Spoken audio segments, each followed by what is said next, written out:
Magandang araw po, welcome po sa aking channel, Love9 TV. Patalasasan po, meron po ba kayong mga properties na napapabayaan or non-performing assets? Plan nyo ibenta, pero wala kayong oras sa pagbenta nito. Kung ito'y pagkakatiwala nyo po sa amin, tawag lang po kayo sa aking numero, usap po tayo, gawin ko po ng video for free. Yes, libre po, wala po kayong babayaran. Tutulungan pa namin kayong mabenta ang inyong property. Kami na po bala sa marketing, sa boosting or paid ads. Even sa tripping, hindi na po kayo mapapagod sa pag-entertain ng mga buyers. Kami na po bala sa lahat. Tawag lang po kayo. Nandito po tayo ngayon sa Tuwi, Batangas kung saan meron po tayong bagong video presentation. Isang private farm resort. Meron pong main house, guest house, swimming pool, at rancho.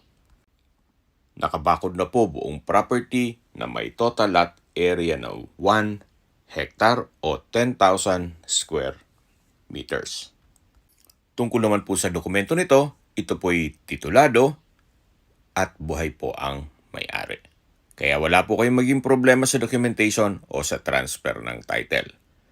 Halos bago pa po ito, kaya wala po kayong ipapagawa dito. Yan po yung main house at ito yung driveway at sa dulo po yung main gate. Mamaya po, ikutan natin yung main house. At ito naman po yung guest house na kung saan meron po itong 4 na kwarto. At yan po yung back door na may service area. Ito po yung driveway na papunta naman sa rancho na may kasama pong 2 kabayo. At brand new na ATV o all-terrain vehicle. Nandito na po tayo sa parte ng rancho na kung saan may total lot area po ito na 8,000 square meters. Napakalawak po. There's a lot of rooms for improvement. So, pwede nyo po ito gawing events place o resort. So, depende po sa inyo kung anong project pwede nyong gawin dito once na ma-acquire ito para maging income generating. Napakalawak pa po. 8,000 square meters itong open space. Then yan po yung horse stable. May 2 pong kabayo po dyan. Patag na patag po ang lupa, kaya usable po lahat. Wala pong masasayang. At hindi lang po doon, napakatahimik po ng lugar, sariwa ang hangin, at sa klima naman po, banayad lang, hindi naman siya ganun kainit, at hindi naman ganun kalamig. Yan po, tunghayin niyo po itong napakalaking lupain, napakaliwalas, at hanggang sa dulo po yan. Gaya pong nasabi ko sa inyo kanina, ito po'y fully fenced na po. Ang estimated elevation po above sea level ay 238.8 feet. At base po sa aking pananaliksik, ang Tuwi, Batangas po ay 0 crime rate. Kaya safe na safe po kayo dito. At ito pong area nitong property ay malapit lang din po sa bayan mismo ng Tuwi, kaya ito po'y accessible ng public transportation. Okay, lipat na po tayo dito sa developed na area. Kung saan meron po itong lot area na 2,000 square meters. Ito pong swimming pool ay may size na 135 square meters. Ganun din po itong kabana, na kung saan meron din po itong floor area na 135 square meters, which is malaki na rin po yan. At dito naman po sa guest house ay 135 square meters ang floor area. Yan po, tunghayin nyo po ulit itong open space o rancho bago tayo pumasok dito sa main house. Napakaganda po ng disenyo, napakaliwalas, at possible din pong maging income generating once na ipasok nyo ito sa Airbnb. Yan po kung wala pa namang funds para i-develop yung open space o rancho na lakad na po tayo dito sa poolside para check natin yung main house. Ito pong main house ay may floor area na 330 square meters. Ito pong balkonahe ay palibot yan dito sa buong kabahayan. Then meron din pong mga sliding French door na napakanda ng disenyo. Then may customized glass walls. Meron din pong mga wall lamps. At naka-tile flooring na rin po itong palibot itong balkonahe. Yan po yung dining at kitchen side na may access door na rin. At dito naman po yung mga side ng bedrooms. Ito naman po yung main door. Samahan niyo po ako. Pasok po tayo. So welcome po dito sa napagandang bahay ni Sir. Ito po ay fully furnished. Kaya lahat pong nakikita niyong gamit ay kasama po, pera po sa personal na gamit ni owner. Gaya nitong figurine na kabayo. So yan po yung living area o salas. May sofa set, center table at side table. Naka-ceiling cove design, may center lamp, may pin lamps, at dito naman po yung main door. Napakaganda ng tanawin. At dito naman po yung dining area at sa dulo yung kitchen. Naka-ceiling cove design na rin po dito. At meron pong center lamp at pin lamp. Ito po yung dining set. Nakasama po yan. At meron pong island na may high chair at ceiling cove design na rin po. Dito naman po sa kitchen countertop ay meron pong wall-mounted modular cabinet. May range hood, gas range. May kitchen window, may refrigerator, at meron pong kitchen cabinet at storage ng kitchen utensils. Yan po ulit yung dining area na may dining set. At sa gilid po nito ay meron pong sliding glass door na access papunta sa balkonahe o terrace. Ito po ulit yung main door at dito naman yung living area. Check po muna natin yung first bedroom o master's bedroom. Napakalaki po ng espasyo. Pulido ang pagkapintura ng ceiling at wall. Pero po itong ceiling cove design, center lamp, pin lamp, at glass windows. Ang kagandahan po dito sa bahay ay kung meron man po kayong mga senior citizen or PWD sa pamilya, kahit aling kwarto po dito ay pwede sa kanila. Meron na rin po itong split type aircon.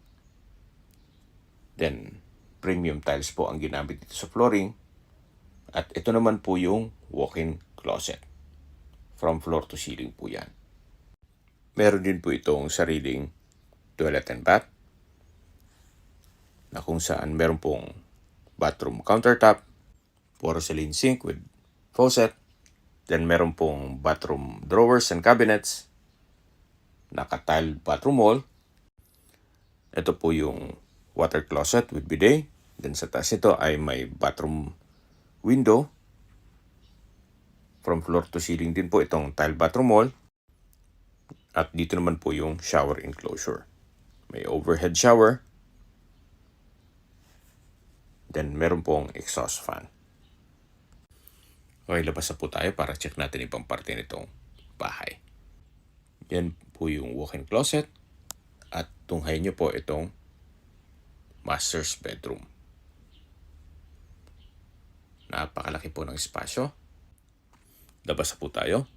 So mula po dito, paglabas natin ay yung living area na. At matatanaw naman yung dining.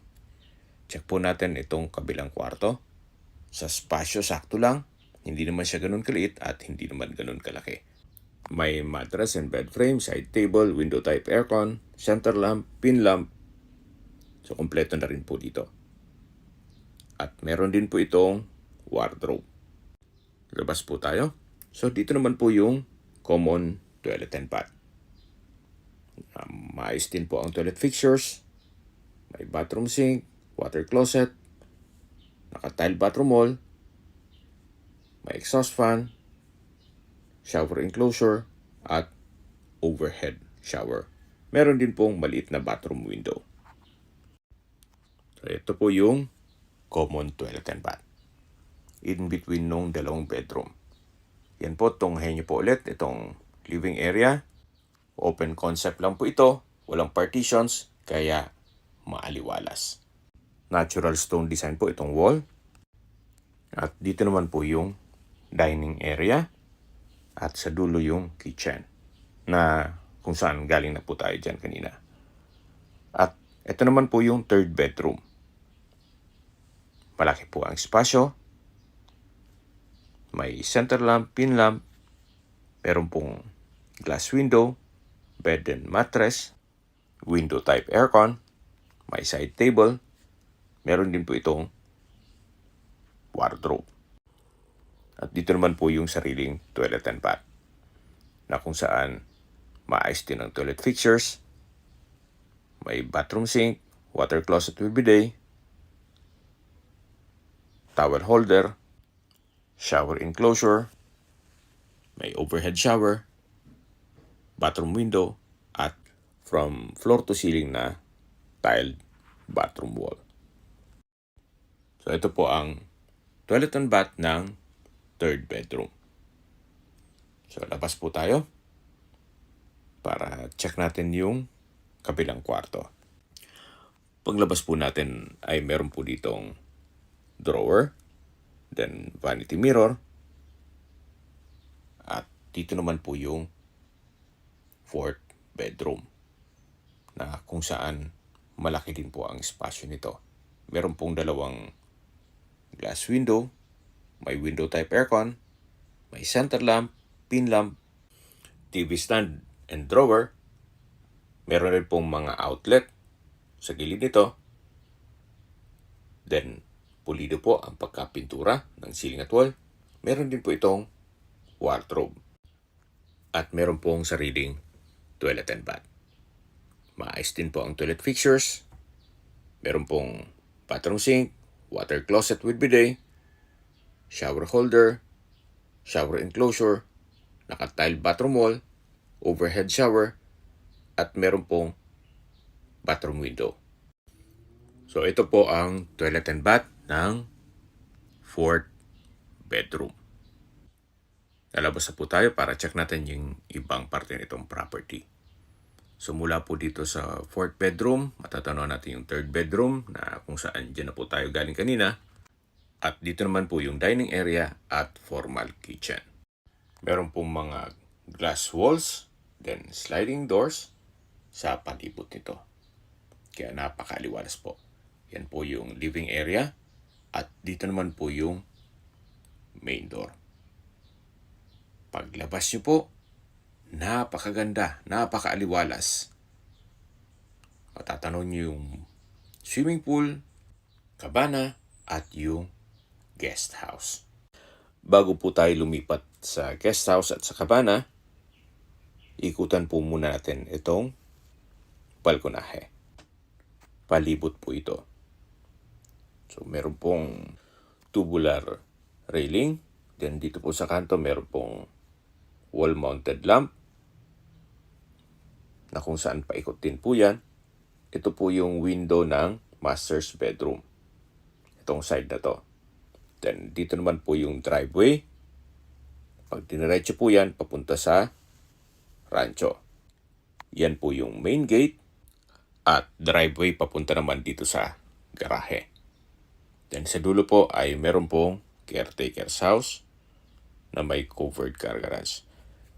Dito naman po ay merong stairs na access mula dito sa garahe papunta dito sa likod ng bahay. Ito po yung glass window ng third bedroom. Then, ito naman po yung fourth bedroom. Yan po yung tinutukoy ko na caretaker's house na may covered car garage. At dito naman po ay meron pong 2 meter setback. At yan po yung pump room. Katabi lang po nito yung shower area. At next na yung kabana. Yan po, nakaikot na po tayo dito sa balkonahe. At ito na po yung glass wall ng kusina. Then ito naman po yung sliding glass door papunta sa dining area. Then yung main door. Balik po ulit tayo dito sa harapan ng bahay na kung saan matatanaw na ulit natin yung swimming pool. Ito na po yung guest house. Meron po itong 4 bedrooms with toilet and bath for each rooms. Then may total lot area po ito na 135 square meters. Naka-French design din po itong glass window. Fully furnished na rin po siya. Meron pong TV stand and drawer. Then may wall-mounted table. Then maliit na cabinet sa baba nito. Meron pong sariling toilet and bath. Na kung saan may bathroom sink, water closet with bidet, tile bathroom wall, at may shower. Mula po dito sa toilet and bath, meron pong access door. Papunta naman dito sa likod nitong guest house kung saan may service area. At ito naman po yung driveway na papunta naman sa rancho. So ito pong guest house ay may bed frame and mattress, then naka-tile flooring, then sliding glass door na French design, at katabi lang nito ang swimming pool na napakaganda din po ng tanawin. Yan po yung main house at sa dulo yung kabana. Ito pong mga kwarto dito sa guest house ay identical lang po. Same design, same setup. Pero ganun pa man, papakita ko pa rin po sa inyo. Ito po yung second room na may toilet and bath. Kumpleto rin ang gamit. At meron din pong service area. Ito naman po yung third room. Ganon din po, kumpleto mga gamit. Then may sariling toilet and bath, may window type aircon, at service area. Ito na po yung last bedroom dito sa guest house. French design din po itong pintuan. Kompleto na rin po ang furnishings. May window type aircon, wall-mounted na table, then may cabinet sa ilalim nito, at may toilet and bath. Ito po yung access door sa service area. Paglabas nyo po, yan na po yung driveway papunta sa rancho. Tunghayan nyo po itong last bedroom o fourth bedroom dito sa guest house. At paglabas nyo po, yan na po yung swimming pool. At matatanaw natin yung main house. Tunghayan nyo po ulit itong guest house na may 4 bedrooms at 4 toilet and bath. Bago tayo lumipat dito sa kabana. Mula po dito sa dulo ng swimming pool, yan po yung view. At dito na po tayo sa kabana. May floor area din po ito na 135 square meters. Kaya malaki din po ang espasyo nito. Then meron pong sofa set with center table.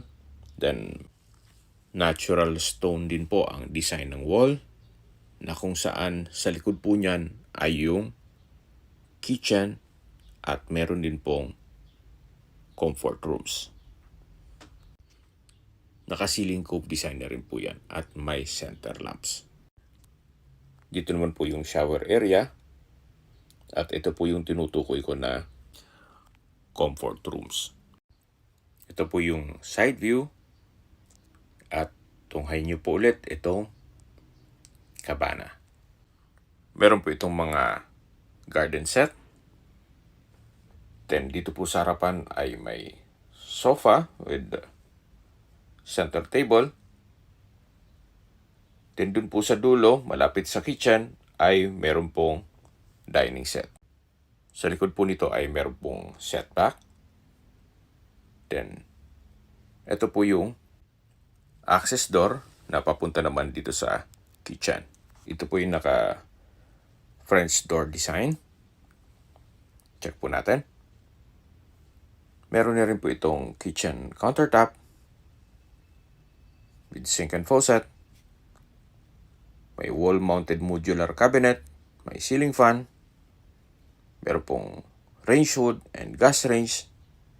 Meron din pong kitchen cabinet at storage ng kitchen utensils. Meron din pong kitchen window. Naka-tile flooring na rin po dito. Yan po, tunghayin niyo po bago tayo lumabas dito sa kitchen ng Cabana. So paglabas po natin, matatanaw natin yung rancho at dito yung dining area na may dining set at yan po yung poolside. Check po muna natin itong mga toilet and bath dito. So maayos din po ang toilet fixtures nito. May bathroom sink, water closet with bidet, shower enclosure, overhead shower, at ito'y naka-tiled bathroom wall. From floor to ceiling po yan. So ang disenyo po dito sa kabila ay halos pares din po nito. Identical lang po yan. Hindi lang available yung may dala ng susi nito. So yan po yung second na toilet and bath. Ito po yung setback. And then mula po dito, matatanaw ulit natin yung swimming pool. Then yung guest house. At ito po yung main house. Dito naman po yung shower area. Then, dito naman yung pump room at filtration system. Mula po dito, matatanaw natin yung garahe at yung caretaker's house. At yan po yung side view ng bahay na kung saan meron din pong stairs dito na may access sa balkonahe. Meron din pong mga ornamental plants sa palibot nito. So habang naglilibot po tayo at pinagmamasdan niyo po itong kagandahan nitong property, pag-usapan na natin ang distance, location at travel time. Mula po sa bayan ng Tuwi, kung saan kumpleto na po doon gaya ng public market, groceries, convenience store, remittance center, banks, schools, church at hospital. Ang distance is 1.7 kilometers at ang travel time is 5 minutes. Yan po yung lagi kong binabagit sa aking video na dapat nyo i-consider sa paghanap ng property, yung meron pong malapit na hospital. Hindi ko naman po sinasabing sakitin kayo. Yan naman po for emergency purpose lang naman. At mula naman po sa mga beach resorts sa Nasugbo, ang distance is 14.4 kilometers at ang travel time is 28 minutes. Mula naman po sa Calaca Port, ang distance is 18.4 kilometers at ang travel time is 33 minutes. Mula naman po sa Tagaytay, ang distance is 41.3 kilometers at ang travel time is 1 hour and 18 minutes. Kung manggagaling naman po sa Manila o sa airport, ang distance is 101 kilometers at ang travel time is 2 hours and 24 minutes. Okay, recap lang po sa mga nag-skip ng video. Ito pong property ay nasa Tuwi, Batangas at may lot area ng 1 hectare.